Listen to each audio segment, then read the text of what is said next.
అమరావతి రాజధానిలోని అనంతవరంలో రాష్ట్ర మున్సిపల్ శాఖ మంత్రి నారాయణ పర్యటించారు. పర్యటనలో భాగంగా అమరావతి నిర్మాణ పనులకు అవసరమైన గ్రావెల్ కోసం కొండలను మంత్రి నారాయణతో పాటు సిఆర్డీఏ మైనింగ్ శాఖల అధికారులు పరిశీలించారు. ఈ సందర్భంగా మాట్లాడుతూ గత ప్రభుత్వ నిర్వాహకంతో రాజధాని పనుల ప్రారంభానికి ఆటంకాలు వచ్చాయని పేర్కొన్నారు. న్యాయపరమైన సమస్యలు అధిగమించేందుకు 8 నెలలు పట్టిందని తెలిపారు. 68 పనులకు సంబంధించి 42,360 కోట్ల విలువైన పనులకు టెండర్లు పూర్తయ్యాయి చెప్పారు. ఈ పనులన్నీ ఇప్పటికే ప్రారంభమయ్యాయని వివరించారు. అమరావతి పనులకు అవసరమైన గ్రావెల్ కోసం గరుల శాఖ 851 ఎకరాలు సిఆర్డీఏకు కేటాయించిందన్నారు. గతంలో అనంతవరం కొండను సిఆర్డీఏకు కేటాయించారని, అయితే గత ప్రభుత్వంలో 8 మీటర్ల లోతు వరకు తవ్వేశారని ఆరోపించారు. ఇక్కడ భూమిని కూడా ఏదో ఒక అవసరానికి ఉపయోగించాలని చూస్తున్నామని వెల్లడించారు.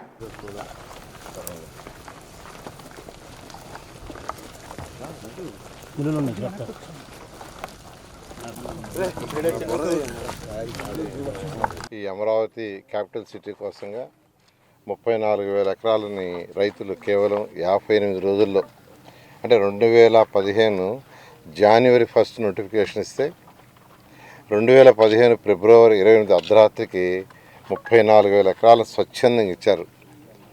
అక్కడ కూడా ఏంటంటే ఒక చిన్న లిటికేషన్ కూడా లేకుండా, ఎటువంటి కోర్టు కేసు లేకుండా.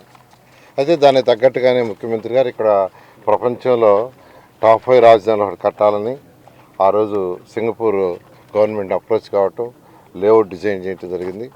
అదేవిధంగా బిల్డింగ్స్ కూడా అసెంబ్లీ కావచ్చు, హైకోర్టు కావచ్చు, లేదా అడ్మినిస్ట్రేటివ్ టవర్స్ కావచ్చు, 5 టవర్స్, వాటిని Norman faster and partners London ప్రపంచంలో టాప్ 10లో ఒకరు, వాళ్ళ దగ్గర డిజైన్ చేయించి వర్క్స్ టేకప్ చేసి దాదాపు 6,000 కోట్ల రూపాయలని యాక్చువల్గా డెవలప్ ఎవరైతే కాంట్రాక్టర్స్ వాళ్ళు పే చేయడం కూడా జరిగింది. దాదాపు 9,000 కోట్ల రూపాయలు అక్కడ జరిగింది. అయితే గత ప్రభుత్వం ఈ యొక్క రాజధానిని 3 ముక్కలు ఆటాడుతూ దాన్ని నిర్మాణం చేసింది. అయితే ఎలక్షన్స్ ముందు మా ముఖ్యమంత్రి గారు ప్రభుత్వం రాగానే వెంటనే రాజధాని టేకప్ చేస్తానంటాం, రాజధాని యాక్చువల్గా టేకప్ చేయడం జరిగింది. అయితే దీంట్లో అనేక హర్డిల్స్ ఉన్నాయి. ఎందుకంటే 2014-19లో ఎవరికైతే టెండర్లు ఇచ్చామో అవి రాజధాని కట్టినప్పుడు వాళ్ళు క్యాన్సిల్ చేస్తుంటే ఇబ్బంది ఉండేది కాదు.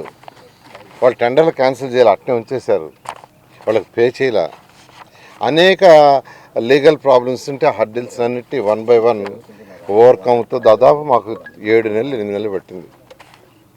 స్మూత్గా ఎటువంటి ఇబ్బంది లేకుండా అవన్నీ క్లోజ్ చేసాం. మళ్ళీ రీటెండర్లు పిలిచాం. ఇప్పుడు దాదాపు అడ్మినిస్ట్రేషన్కి యాక్చువల్గా టోటల్గా 42 వర్క్స్, మొత్తం టోటల్గా 92 వర్క్స్.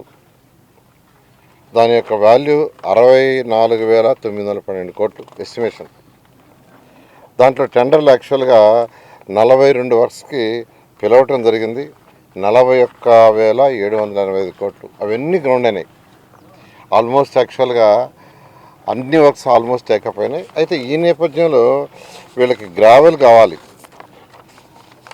దానికి యాక్చువల్గా మైన్స్ డిపార్ట్మెంటు కన్సర్న్ మినిస్టర్స్ని వాళ్ళందరినీ సిఆర్డీఏ కాంటాక్ట్ చేయడం జరిగింది. వాళ్ళు దాదాపు 851 ఎకరాలు ల్యాండ్ని యాక్చువల్గా సిఆర్డీఏకి మైన్స్కి వాళ్ళు వెంటనే ఇవ్వటం జరిగింది.